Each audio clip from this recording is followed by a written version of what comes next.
Olá, queridos internautas. Hoje estudaremos o Evangelho segundo o Espiritismo, no capítulo 7, Bem-aventurados os pobres de espírito, mistérios ocultos aos sábios e aos prudentes, do item 7 ao 10. Mistérios ocultos aos sábios e aos prudentes.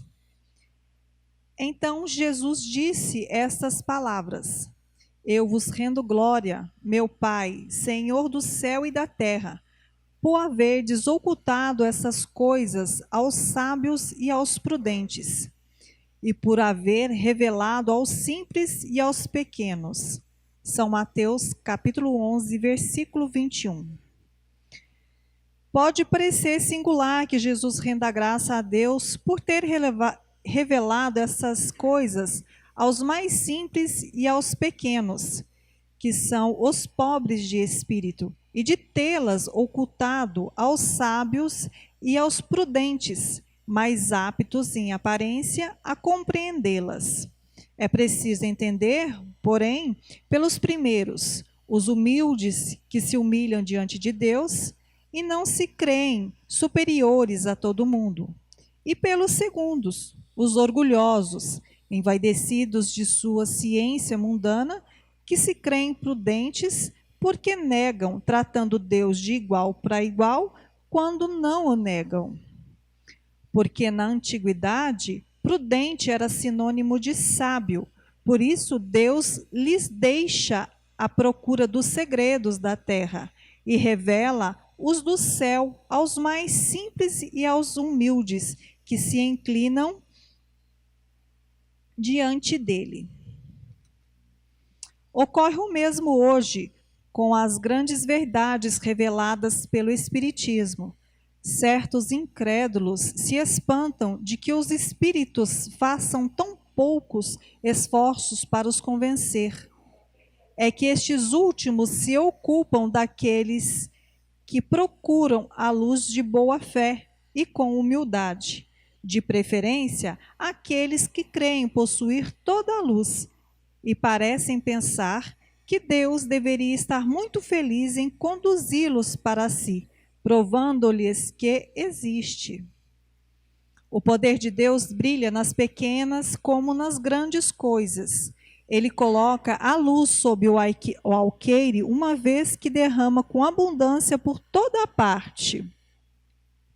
Cegos, pois, aqueles que não a veem, Deus não quer lhes abrir os olhos à força, uma vez que lhes apraz tê-los fechado. Sua vez virá, mas é preciso primeiro que sintam as angústias das trevas e reconheçam Deus, e não acaso na mão que atinge seu orgulho. Ele emprega, para vencer a incredulidade, os meios que lhe convêm segundo os indivíduos.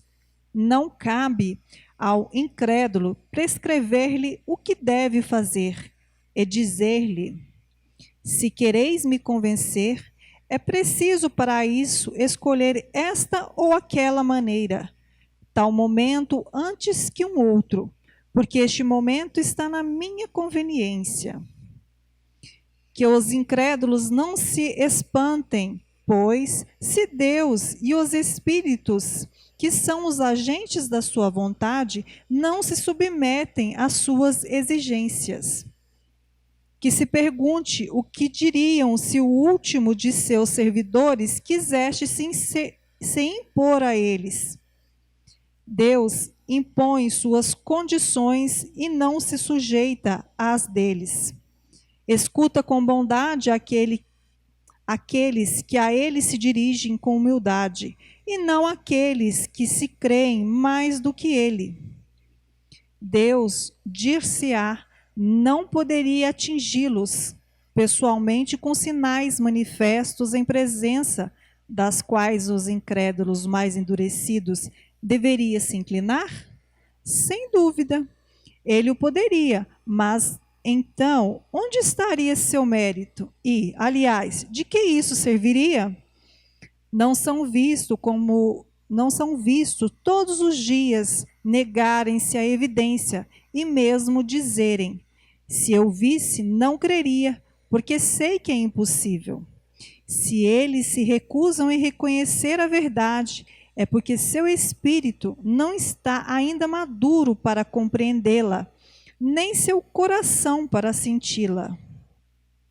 O orgulho é a catarata que obscurece sua vista.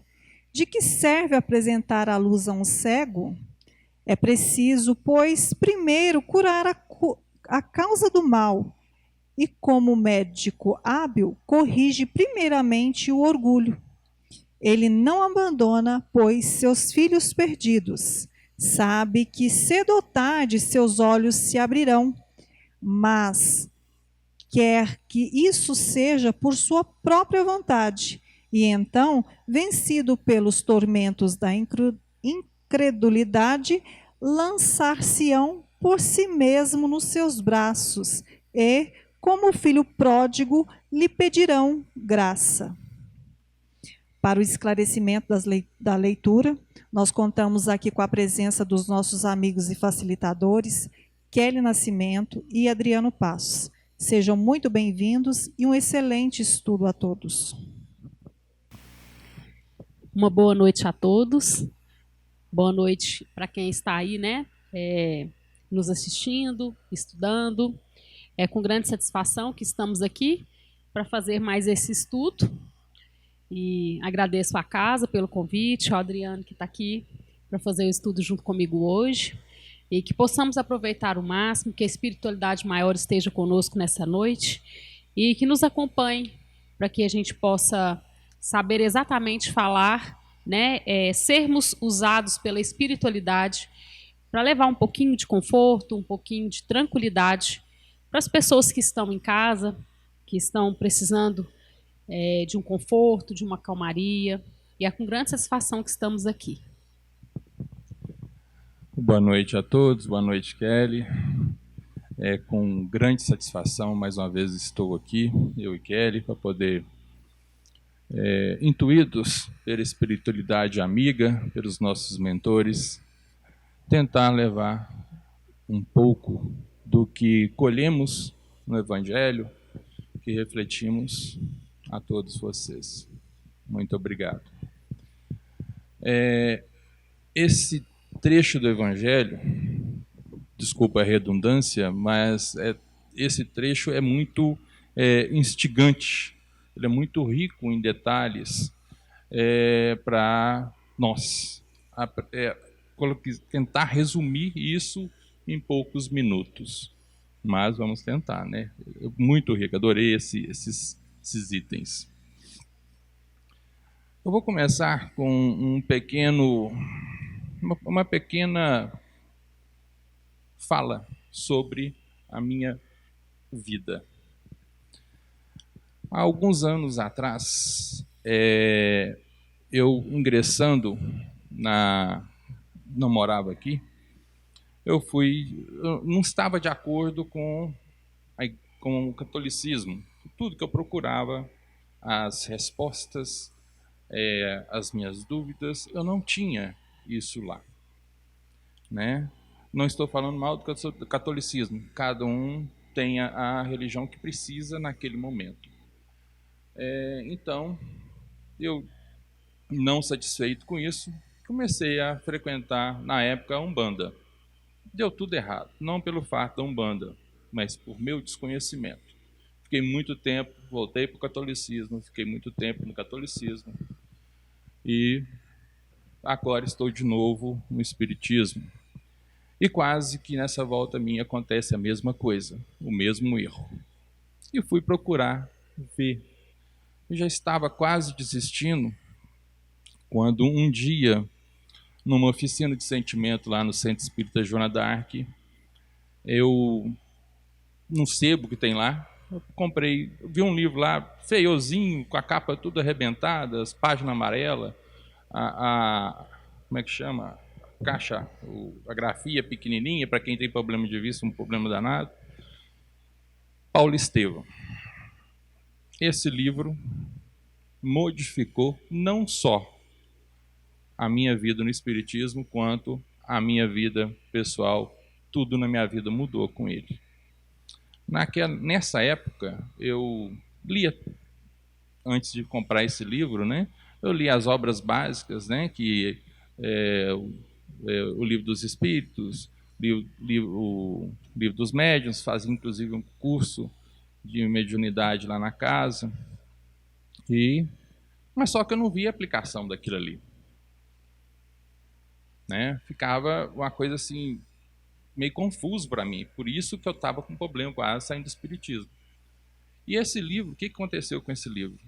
Ele me ensinou o que entrou Saulo de Tarso, saindo Paulo de Tarso, de um perseguidor de cristãos ao maior divulgador do Evangelho de Cristo depois do Cristo. Ele era um perseguidor, matava cristãos, né? O livro é muito bonito, mas não só pela história. Ali, com aquele livro, com essa obra complementar, eu comecei a entender as obras básicas.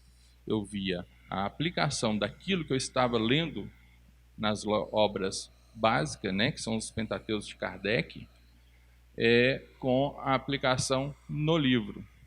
A partir desse momento, né, desse despertar meu, eu comecei a buscar sempre ler uma obra que eles tratam como romances espíritas, né, psicografado por Chico, por Divaldo, Raul Teixeira e tantos outros.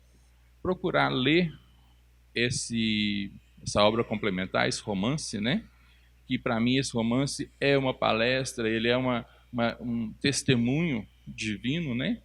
E ali, de posse desse livro, eu ia procurando as coisas nas obras básicas, onde eu fui aprendendo, onde eu fui entendendo como que funcionava, como que funciona a nossa espiritualidade e a doutrina espírita.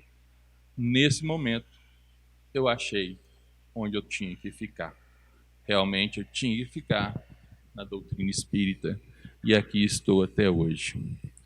Érica, quer falar alguma coisa? Érica não quer, desculpa. É interessante, né, porque esses fatos que acontecem acabam marcando muito a gente, né? E você falar aí do livro, né? Às vezes a gente... essa semana mesmo, eu vi um vídeo, né? Esses vídeos que a gente recebe mesmo pelo WhatsApp toda hora, e eu nem sei o nome da pessoa que estava falando, não, mas eu achei muito bacana, porque ele falando assim, que você, para você fazer diferente e para você realmente viver o que você pensa, nessa massa que a gente vive hoje, todo mundo fazer a mesma coisa, é você tentar fazer o diferente. Por exemplo, tá lá um tanto de livros, né? Às vezes até uns livros bacanas, né? Às vezes até em relação ao valor mais caro, e o que te chamou atenção foi o livro que estava mais derrubadinho.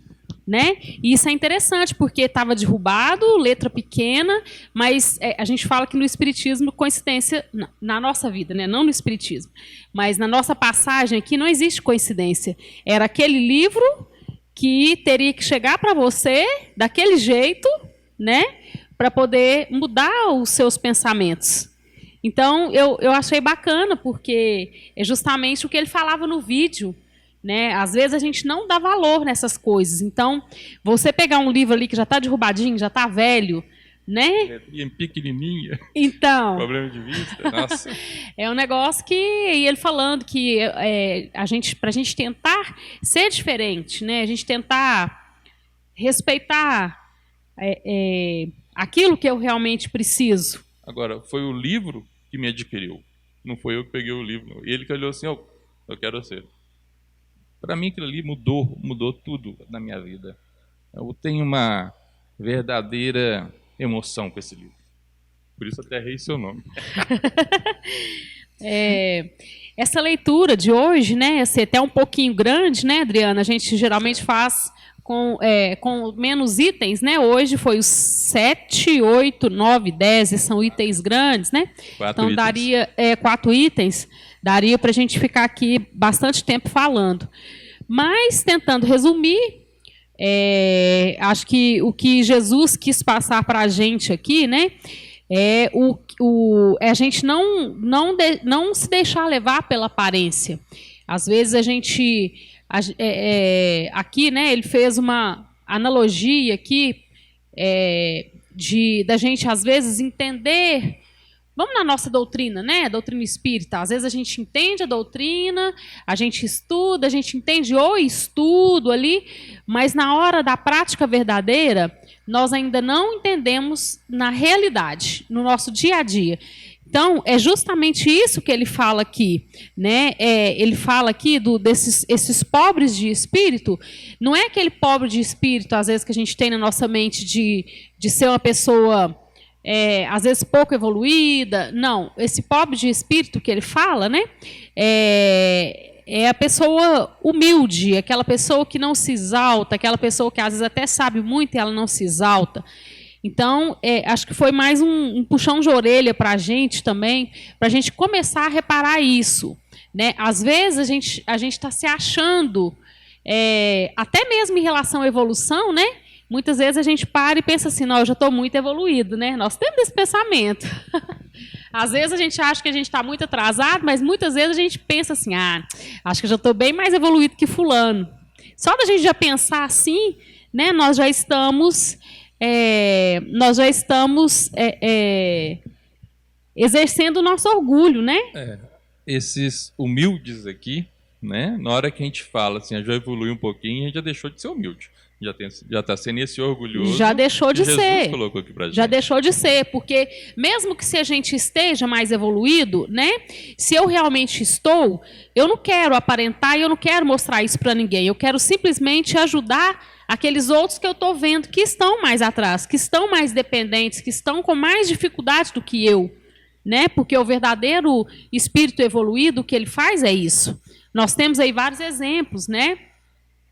Temos o exemplo aí do Chico Xavier, e em nenhum momento ele com a capacidade que ele tinha, né, com a evolução de espírito, do próprio espírito dele, né, que ele era o espírito, do próprio espírito, ele em momento algum ele se exaltou, ele quis mostrar, ele quis falar, nada. Ele simplesmente tinha aquela função de ajudar, aquela missão da psicografia, dos livros e tudo mais, e em momento algum ele quis se exaltar, até porque nem tempo ele tinha para isso, né? Penso que nem tempo ele tinha para pensar nessa parte. E nós, na nossa pequenez, muitas vezes nós nos achamos mais.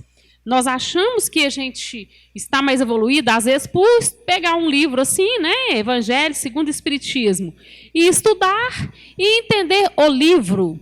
Isso é mais fácil. O mais difícil é nós começarmos a fazer. Né, Adriano?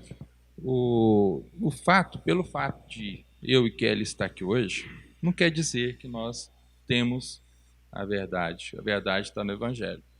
O que nós estamos fazendo aqui hoje? Estamos passando um pouquinho daquele conhecimento que nós buscamos e tentando passar.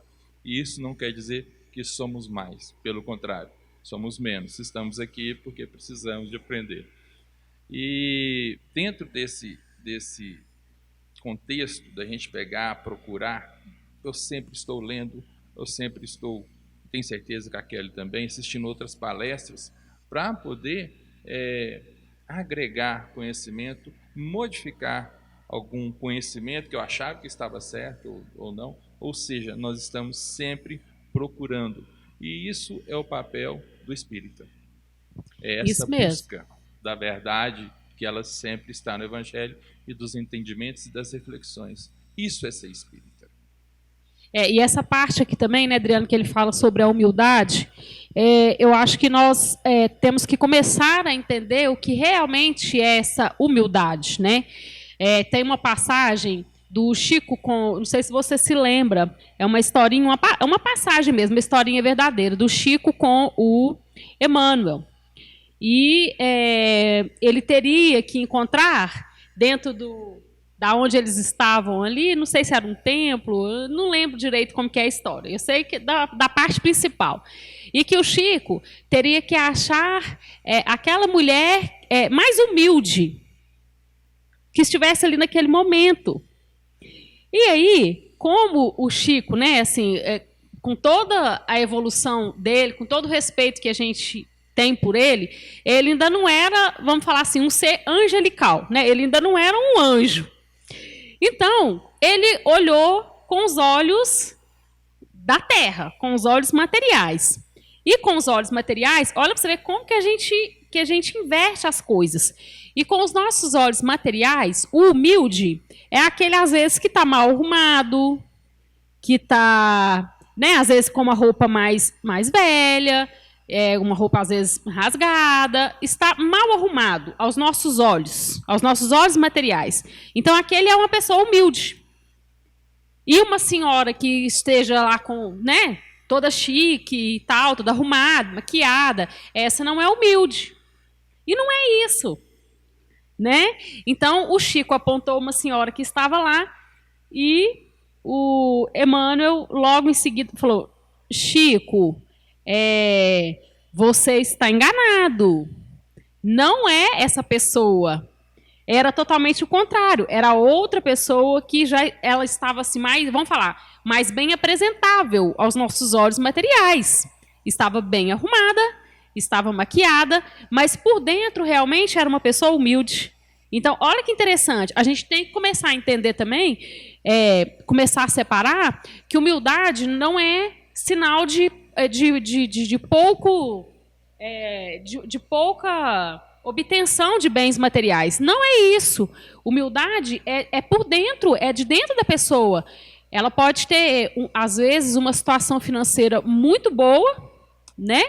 Viver da forma que ela, às vezes, gosta, de estar bem apresentável e realmente ser uma pessoa humilde.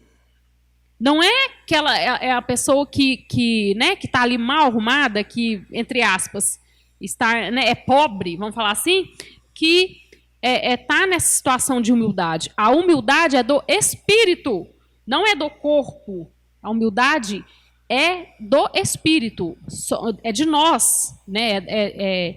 É do nosso interior. Então, ele fala aqui essa questão da aparência. A aparência muitas vezes nos engana, tanto com eu pensar que fulano é humilde e ciclano não é, pelo que estar bem vestido ou não, quanto o fulano, às vezes, nossa, é inteligente, evoluído, talvez pode ser evoluído intelectualmente, mas aquele também que está, às vezes, nem estudou, ela pode também estar aqui, ó,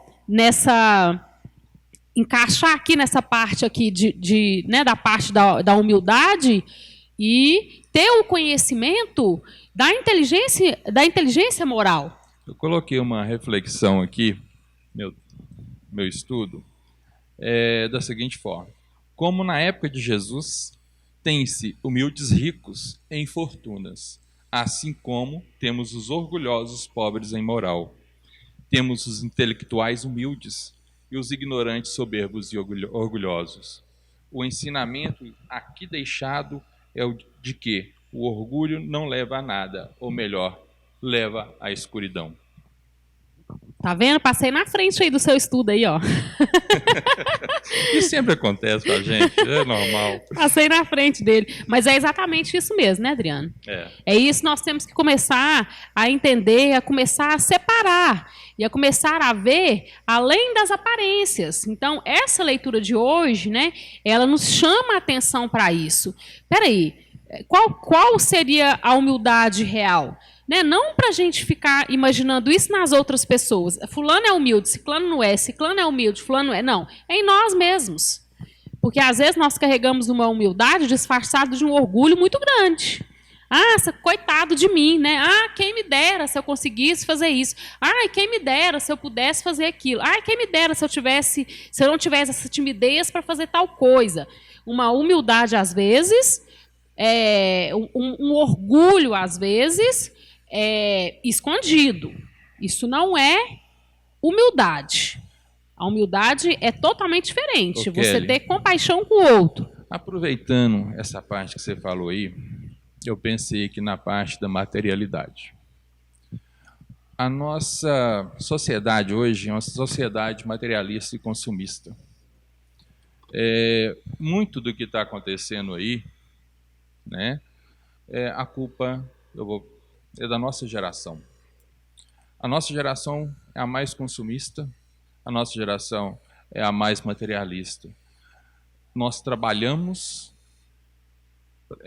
o tempo inteiro pensando no lazer, gastar com lazer, gastar com alimentação e por aí vai, outras coisas tantas. E na hora que a gente está lá na alimentação, está bebendo, fazendo as farras, né, nós, em momento algum, nós não temos mais aquele momento com a família, aquele momento de recolhimento, de humildade, né, de pegar um livro da doutrina, a Bíblia, pegar e ler com a família, comentar com aquilo ali, né, comentar ali entre a família. Isso acabou pela nossa geração. Então, as crianças, os jovens que estão aí hoje, que está acontecendo isso aí hoje, ocupa muito a nossa geração. Nós perdemos aquela veia humilde que vinham, que era a reunião em casa, né, aquela conversa com os filhos. Hoje, nós convivemos menos com os filhos e menos com esposa e esposo do que em todos os tempos aconteceu. Hoje a gente convive muito pouco com a família, nós não temos diálogo mais. Então nós temos que ter humildade de parar um pouquinho de trabalhar, de pensar na família. De essa humildade que eu vejo também, né, nessa largar um pouco, como se diz, esse consumismo, para poder buscar Deus.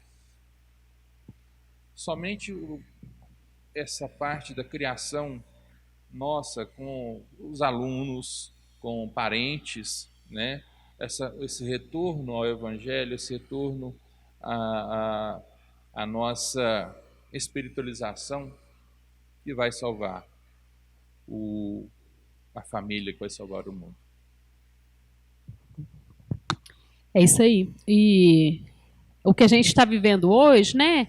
Essa questão da pandemia e tudo, às vezes a gente se revolta, não entende direito, mas ela está bem voltada para isso, né? A gente nós precisávamos dessa pausa, dessa parada mesmo, para a gente prestar mais atenção no que está acontecendo em nossa volta, né? A gente estava numa loucura muito grande em ter, em conquistar, em trabalhar, em ganhar, e a gente estava se afundando, né? Vamos ver o que acontece agora, depois que acabar tudo isso, né? E essa geração, né, que está vindo aí, mesmo nós, eles estão pegando, como se já são espíritos mais evoluídos que nós, que estamos aqui já há algum tempo. São, com certeza, todos que nascem depois da gente, eu quase que entendo que são mais velhos que a gente, espiritualmente falando.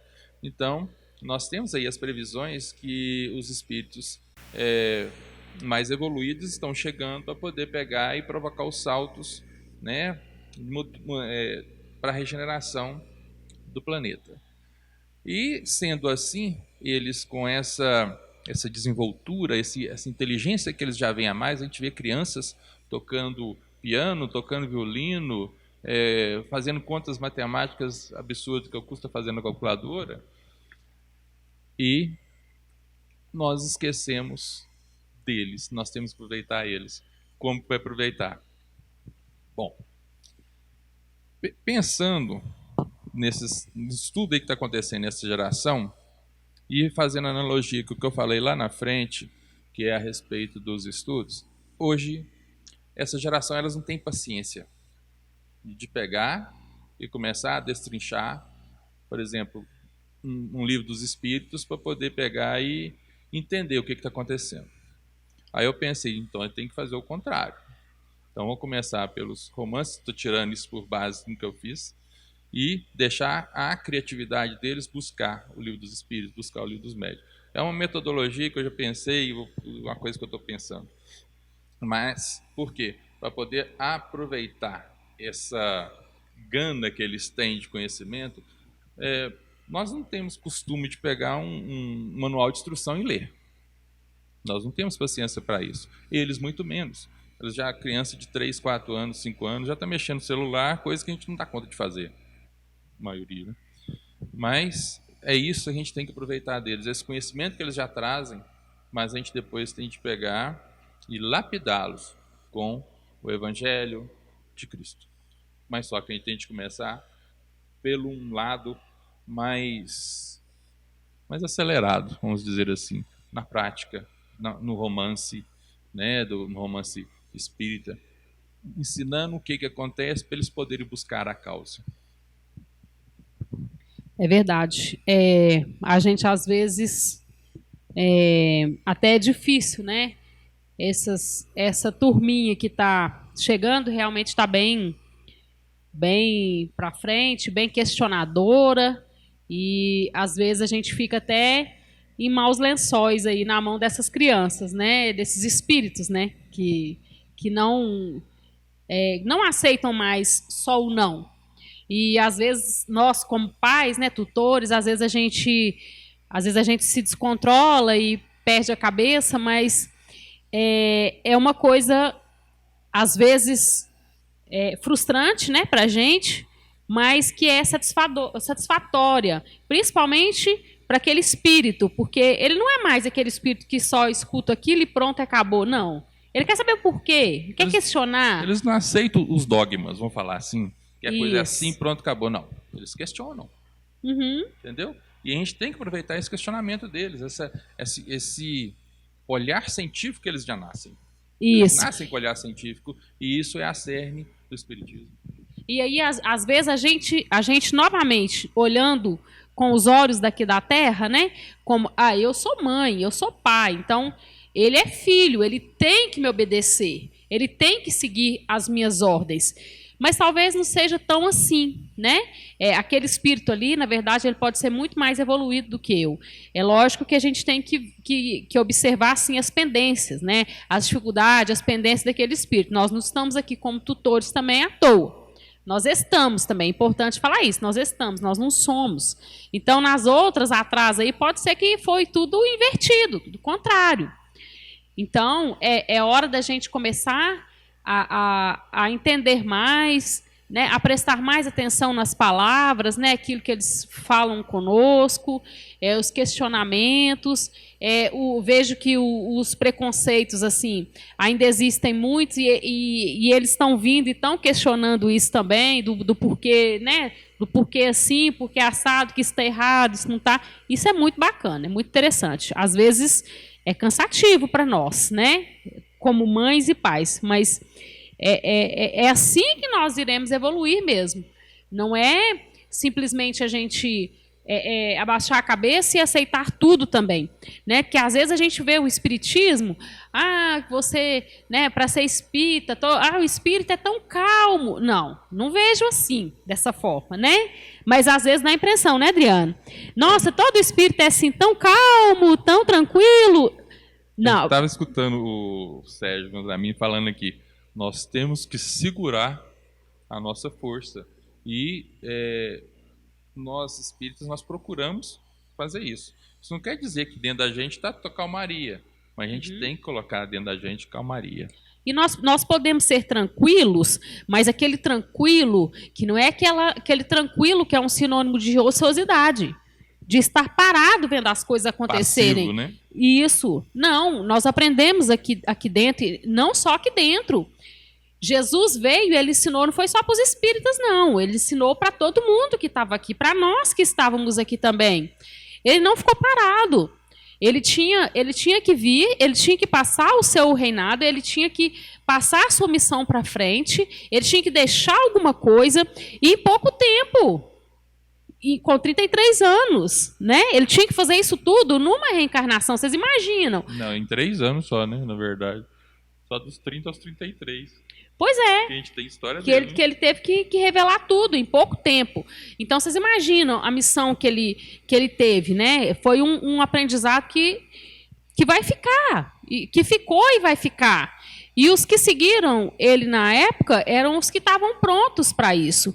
E nós também, hoje, a gente ainda tenta entender tudo aquilo que ele veio nos passar. né? Ele não insistiu com ninguém. Até mesmo aqui, ó, ele fala, ó, Deus não quer lhes abrir os olhos à força, uma vez que lhes apraz tê-los fechados. Sua vez virá, mas é preciso primeiro que sintam as angústias das trevas e reconheçam Deus, e não o acaso, na mão que atinge seu orgulho. Então, o que ele está falando aqui? Cada um tem seu livre-arbítrio, cada um tem seu estágio, e ele entendia isso. Né? Eu não posso obrigar o Fabiano a seguir o trajeto junto comigo. E a gente muitas vezes faz isso. Né? Aqui não, na leitura ele mostra para a gente esse entendimento que Jesus tinha conosco mesmo, né? Aqueles que estavam preparados para uma mudança e aqueles que realmente não conseguiriam naquele momento. E o que a gente faz hoje? A gente age totalmente o contrário. Não, Adriano, você tem que ir, vamos, é agora, e levanta, e vai, e você tem que fazer assim, assim, assim, e você tem que falar assim, assim, assim, você não pode fazer dessa forma assim, assim, que você está fazendo. Nós não respeitamos o estágio evolutivo do outro. Nós desrespeitamos. Nós achamos que nós temos o nosso livre-arbítrio e saímos fazendo o que a gente acha que é certo e o outro, né? E o outro tem que fazer e ele tem que ver e ele tem que aprender. Não. Então, aqui está exatamente essa leitura explicando para a gente. Cada um tem seu tempo. Né? O Jesus veio, fez tudo que ele tinha que fazer. Aqueles que o seguiram foi os que estavam preparados. Aqueles que ainda não estavam ficaram para trás. Né? E ele veio aqui para realmente, para aqueles que estavam em dificuldades maiores. Até mesmo os que foram curados, Jesus nunca falou assim, eu te curei. Não.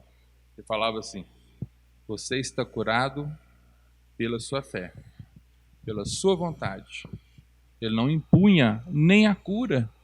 Ele não forçou e não foi atrás de ninguém para poder seguir a ele. Ele ensinava e mostrava o caminho. Dando continuidade a esse pedacinho que você começou a ler aí, aqui vem Deus, né? Ele emprega para vencer em incredulidade os meios que lhe convém segundo os indivíduos. Não cabe ao incrédulo prescrever-lhe o que deve fazer e dizer-lhe, se quereis me convencer, preciso para isso escolher esta ou aquela maneira, tal momento antes que um outro, porque esse momento está na minha conveniência. Isso o incrédulo falando, né?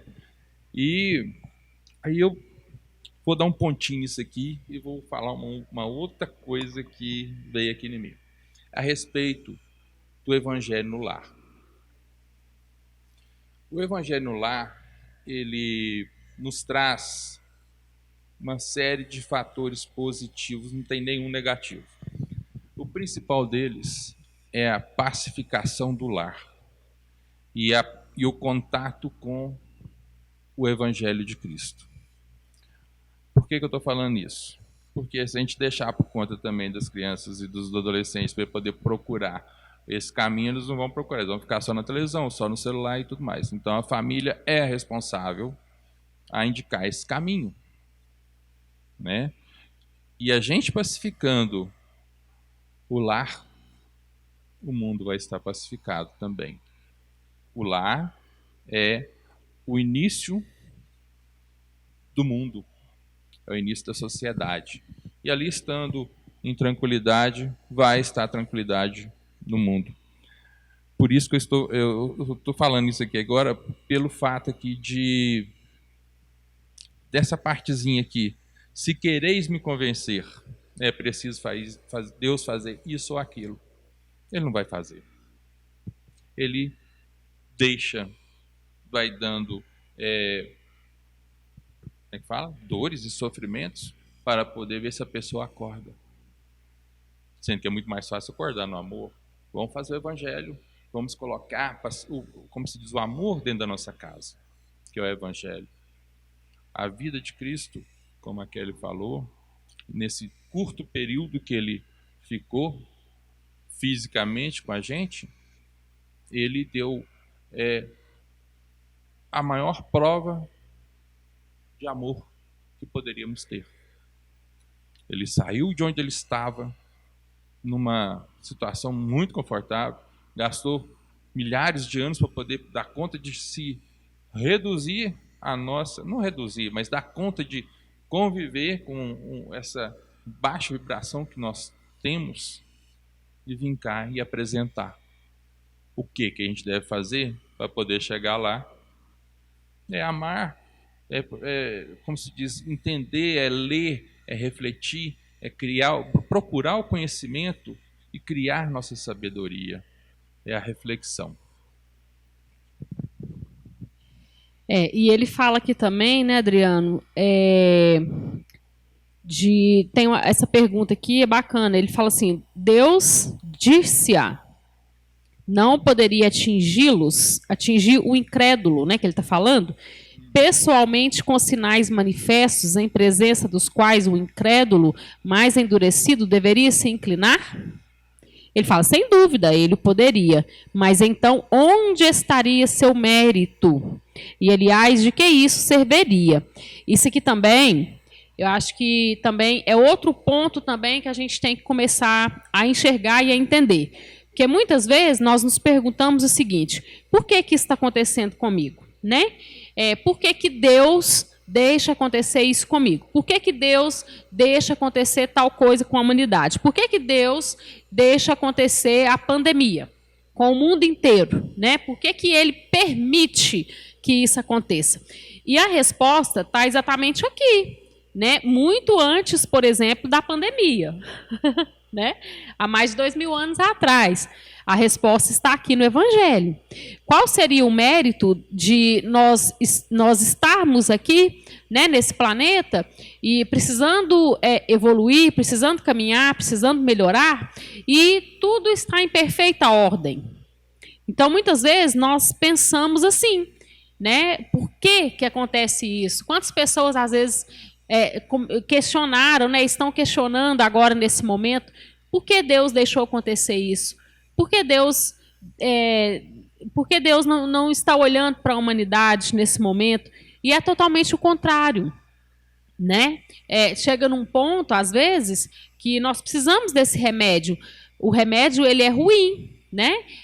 Um filho nosso, por exemplo, quando ele precisa de uma vacina, ele precisa de um remédio, ele precisa de uma injeção, a gente sabe que não é gostoso ele tomar um remédio, ele tomar uma injeção.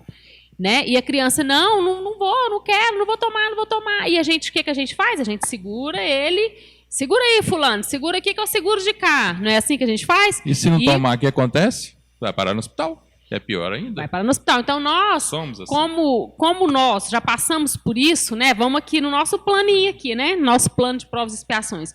Como nós já passamos por isso, né? Nós, como pais, a gente pensa, não, peraí, eu tenho que dar esse remédio para esse menino, porque senão ele vai piorar.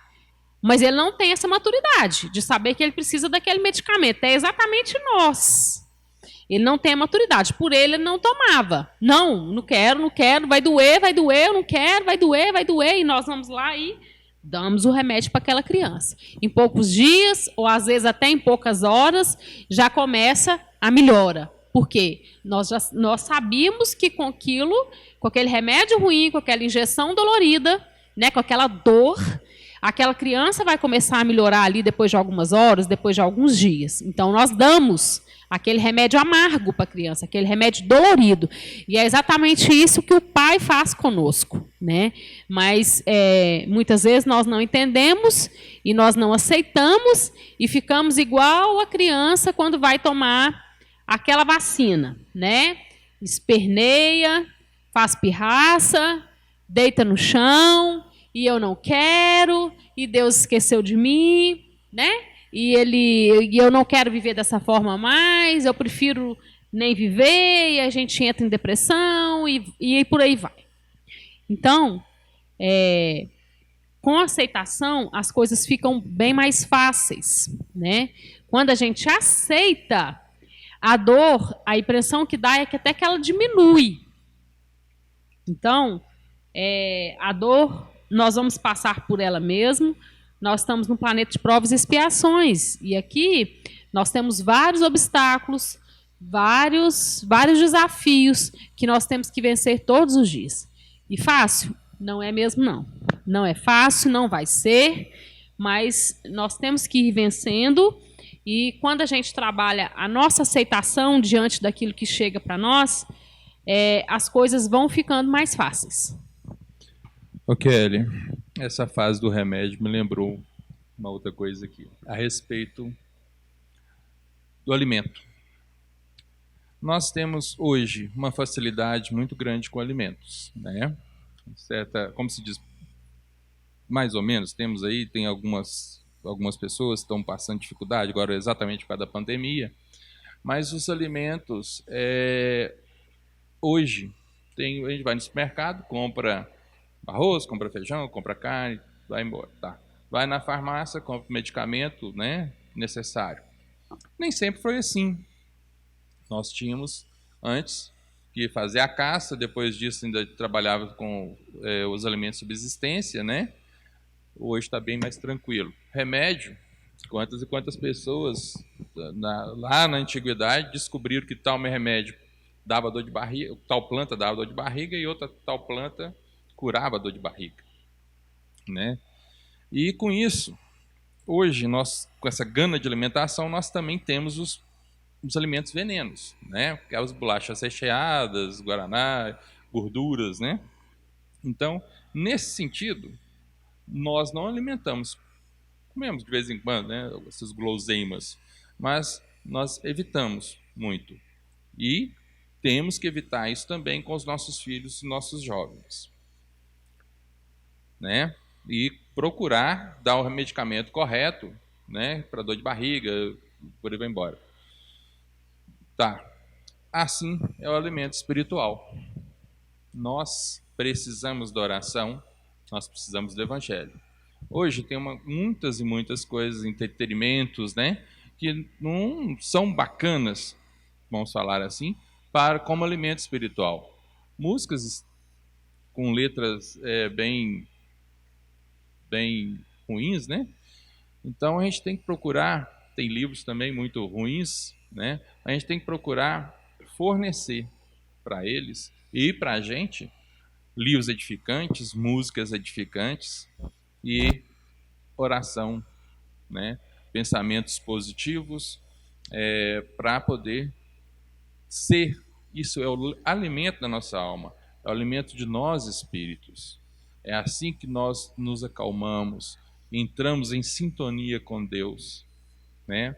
Eliminamos muitas das doenças, né, que vêm em decorrência dessa nossa desregramento, né, sem oração e sem Deus. Então, acho que está dando nosso tempo já, né? Está dando nosso tempo já? 5. Então, a minha parte eu vou encerrar aqui agora com um conselho. Depois eu vou passar para Kelly. O conselho meu é: católicos, façam o terço em casa, os evangélicos, as suas orações em casa, com a família. Nós espíritas fazemos o nosso evangelho em casa, marquemos horário, cumprimos o horário dessas orações. Assim nós pacificaremos os nossos lares, teremos mais amor nos nossos lares. Isso refletirá no mundo. Nosso país, pela espiritualidade, descobrimos que somos a pátria do Evangelho. Somos, pela nossa diversidade, igualzinho, Deus se diversificou demais, criou muitas e muitas seres, né, animais, plantas, quantas tonalidades de verde nós temos. Mesmo nós, né, dentro da nossa espécie ou de outras espécies de animais, cada um tem a sua individualidade. Então, Deus é o Deus da diversidade. Nosso país convive muito bem com a diversidade e damos isso de testemunho ao mundo. Lógico, temos problemas criminais aí, que não é o caso da diversidade e intolerância. Também temos intolerância, só que isso é outra coisa, outro tempo, falei outra hora. Mas nós somos um país que dá certo na diversidade. Temos que colocar agora, lapidar o amor ao próximo, né? Fazer o que somos chamados a fazer. Não podemos deixar isso aí. Essa obrigação que nos foi colocada de lado. Kelly? É interessante mesmo a gente começar a prestar atenção, né, do que acontece e o que as energias que envolvem dentro da casa da gente, né, porque ali é onde tudo acontece. Às vezes a gente reclama da sociedade, a gente reclama do governante, reclama de fulano, de ciclano, mas a nossa sociedade é composta primeiro com as partes, né, os pequenos grupos ali, que são os grupos de dentro de casa, que a gente sabe que é a parte, às vezes, até mais complicada. Mais complicada porque é ali que a gente realmente evolui, é ali que a gente realmente mostra o que a gente realmente é, né? Tanto de bom quanto de mal que a gente tem dentro da gente, que é normal. Nós temos a nossa sementinha do bem, né, plantada pelo Mestre, e nós temos a nossa parte também que ainda precisa de ser trabalhada, né? Nossa parte que não é tão boa assim. Então, principalmente com os nossos filhos, né? O Adriano falou muito bem ali da questão do culto no lar. Antigamente, né, eu gostava de escutar um psicólogo. Vocês devem conhecer aquele Antônio Roberto, um senhor mais velho. Ele falava antigamente no SBT. E eu gostava, às vezes, de escutar, né? A participação dele era pequena. E ele falava assim, que dentro da casa da gente, nós temos que observar o que está entrando, até mesmo as pessoas que a gente convida, até onde a gente deixa entrar, né? Fulano até no nosso quintal, ciclano até na nossa cozinha. Eu achava bacana ele falar isso, porque realmente é isso mesmo. Dentro do quarto do casal, é aquela pessoa assim, quase que ninguém, né? Extremamente íntimo do casal, né? Então, assim, é importante a gente às vezes falar, não, mas que bobagem, por quê? Tem nada disso não. Tem. E até mesmo não só com as pessoas, mas com o que a gente traz, né, de energia para dentro de casa e com que tipo de energia que circula ali. Até mesmo com o que a gente ouve, o que a gente vê, televisão, rádio, internet, celular, o que cada um ali está buscando, né? Nós perdemos essa coisa, porque hoje o que acontece?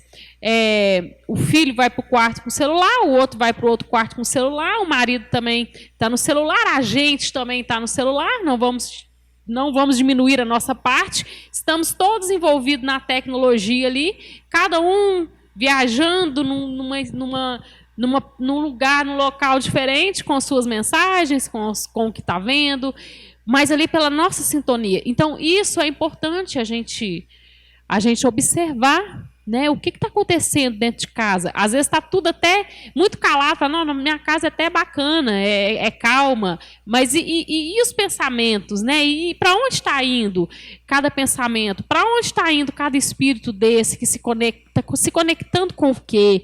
Que energia que está carregando, né? Que nós somos pura energia. No momento que a gente pega um sinal ali de rádio ali, nós estamos tentando sintonizar com aquilo que a gente realmente está sintonizado. Peraí, tal música tá mais badalada? Hoje eu tô como, né? É até bom a gente às vezes analisar isso, né?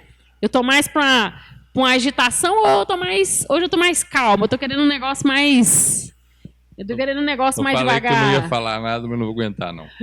Escutei uma vez que uma das minhas leituras, se quisermos saber quem é um anjo da guarda, é só observar a responsabilidade que nós temos com os nossos filhos, até mesmo com o marido e esposa, com os nossos alunos, com os jovens, com as pessoas que estão ao nosso lado. Essa é a responsabilidade de um anjo da guarda. É a nossa. Só isso mesmo.